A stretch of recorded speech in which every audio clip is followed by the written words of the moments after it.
After posting our sign at the Watson Lake Signpost Forest, we spent a restful night camped at the downtown RV park.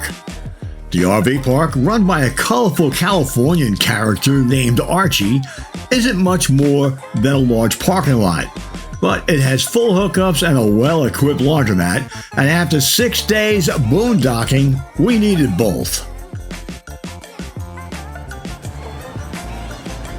Jane and I left Melbourne, Florida on May 18th on this leg of our journey. It's now day 28 on the road, June 14th, Flag Day, and our 6th day on the Great Alaska Highway. It's a travel day through rural Yukon Territory. Our destination, Whitehorse, on the road to Alaska.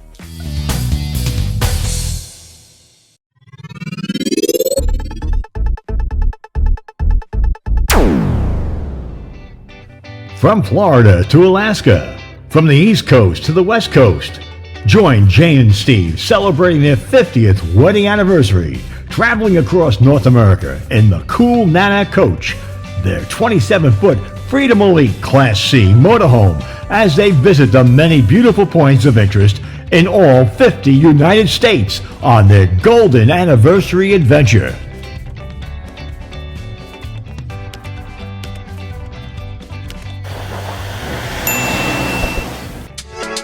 Hello again, everyone. So glad you could join Jane and I on this 14th episode of our epic journey.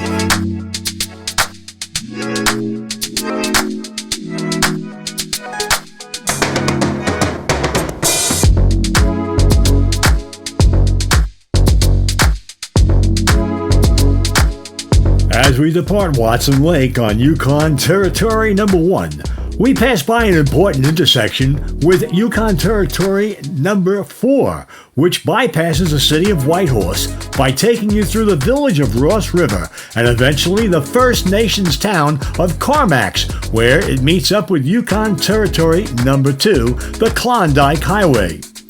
We plan to travel to Whitehorse, so we will remain traveling on Yukon Territory number 1 at present.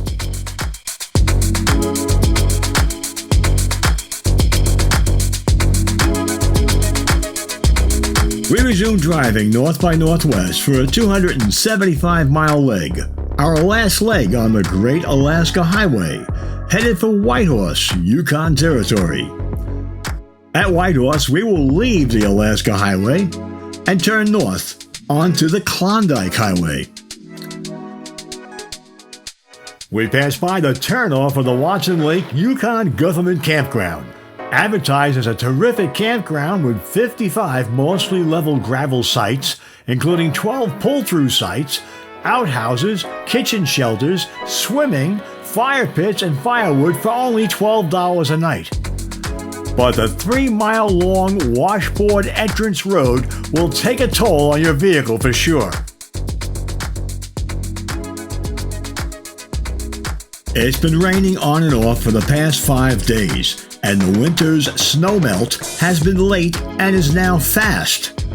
The Yukon Territory has many rivers and creeks, and just about every one of them is at or near flood stage. The intermittent rain, chip seal, dirt, and gravel roadway, along with potholes, ruts, and frost heaves, causes some slow going.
The beautiful scenery and rocky and Cassiar mountain ranges are obscured from our sight by the rain and fog, and construction repairs and partial closures necessitating pilot car escorts add to the delays.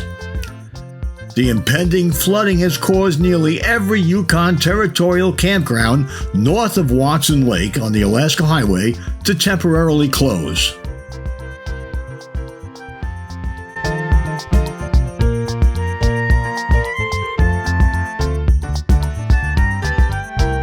Another one-lane closure, this time on the lower Rancharia River Bridge. But just in time, we have the green traffic light.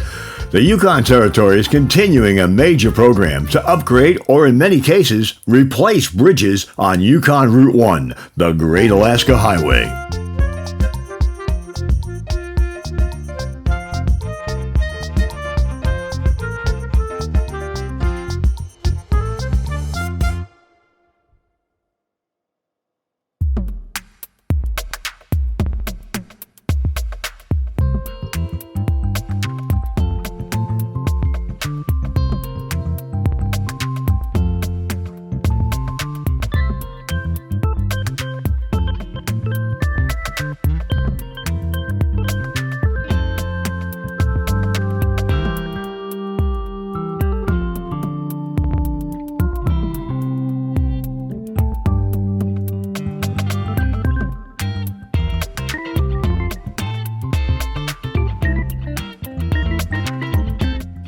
Please hit that subscribe button and hit the bell so you won't miss our future episodes.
The Milepost publication, our Bible for traveling on the Alaska Highway, noted a large gravel turnout at Milepost 677, which overlooks the Rancheria River and has a trail down to the river. So we pull off the highway here with hopes of catching some scenic photos and possibly hiking down to the river. But it wasn't to be, as the rain had made the trail muddy and a lot of overgrowth blocked our view of the river below.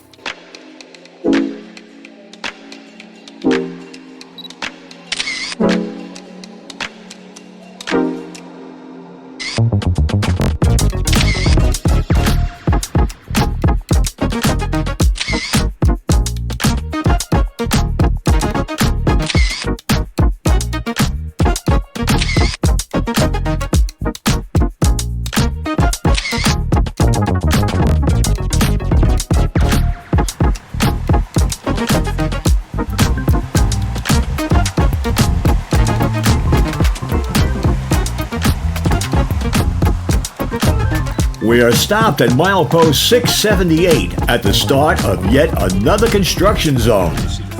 This time, we have to wait nearly a half hour for a pilot car to lead us in a short convoy to safely navigate 9 miles of dirt and gravel highway under construction. For safety reasons, we found many of the road construction zones consolidate traffic into one-lane, pilot car-led convoys to limit speed and eliminate oncoming traffic in the zone. Besides slippery road conditions, flying gravel from passing and lead cars often causes windshield cracks, so it is best not to follow too closely while driving Yukon Territory and Alaskan roads.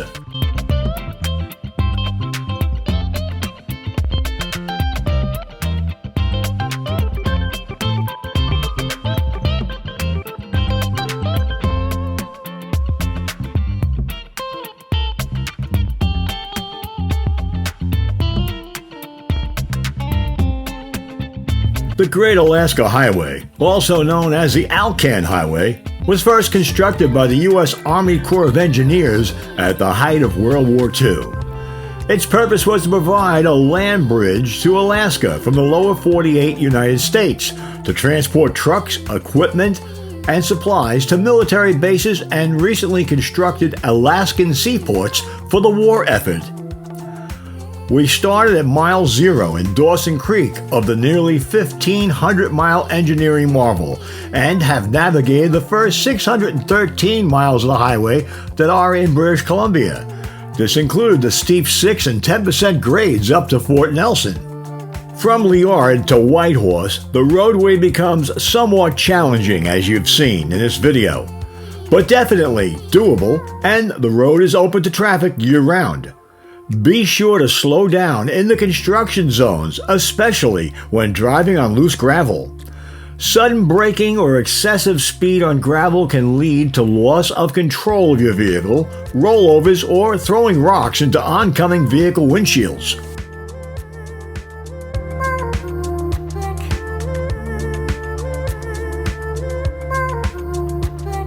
The road past Rancheria Lodge is well paved from there to Whitehorse, and the area is becoming more settled as we pass the Continental Divide and gradually descend to the Nisutlin Bay and Teslin area.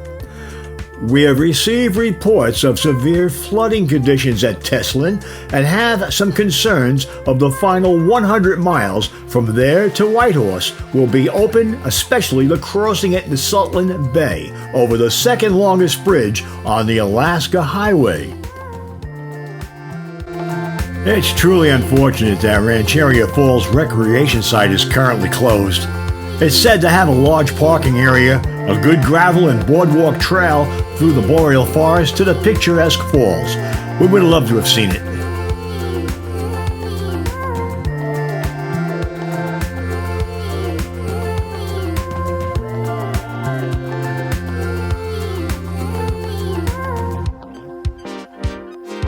We take a break at the Continental Divide for some lunch and fuel up the Cool Nana coach before proceeding. The Continental Divide divides two of North America's largest drainage systems, the Yukon River and the Mackenzie River watersheds. All rivers crossed by the Alaska Highway between the Divide and Fairbanks, Alaska, drain into the Yukon River system, which continues westward some 2,300 miles to the Bering Sea in the Pacific Ocean. For the past 100 miles or so, we have been traveling mostly westward, darting in and out of British Columbia as the route swings more northwesterly on Yukon Territory number 1.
We arrived in Teslin shortly after 6 p.m. The river and lake water levels had already exceeded last year's high, and a flood warning was issued for Teslin Lake. Resident families have been volunteering, filling sandbags and deploying them for the past week. It's amazing to see everyone coming together to support their community. Large canvas bags called super bags were continually being filled with sand at the municipal building, and as fast as they were filled, they were deployed to form a massive dike system to protect homes, businesses, and community infrastructure. The resident First Nations Tlingit community are determined to save their community from the flooding that has ravaged communities further north throughout the Yukon Territory. Communities along the Yukon River and its tributaries are well familiar with rising water levels as winter snows melt, but this year's weather has produced a late-season melt and record rains have exacerbated the spring floods. Over 10,000 super bags and 15,000 regular sandbags have been filled and deployed in and around Teslin. It's a monumental effort by everyone there. This scene is played out in dozens of river communities throughout the Yukon Territory and Alberta and British Columbia provinces. We drove down the main road to the village and found the road closed at the village municipal building and public works yard, where many volunteers were busy filling super bags with sand and delivering them to homes and businesses, along with an enormous dike being built to hold back the floodwaters. It's amazing to see the resident volunteers to fill and deliver sandbags along with the huge transport trucks delivering sand to be used.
We filled our coach with gas and proceeded on our way, as our planned visit and sightseeing obviously were not to be.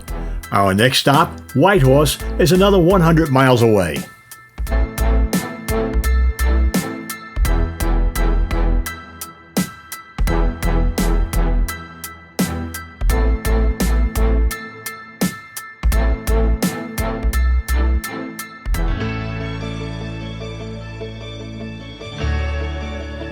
Thank you so much for watching. We really appreciate you.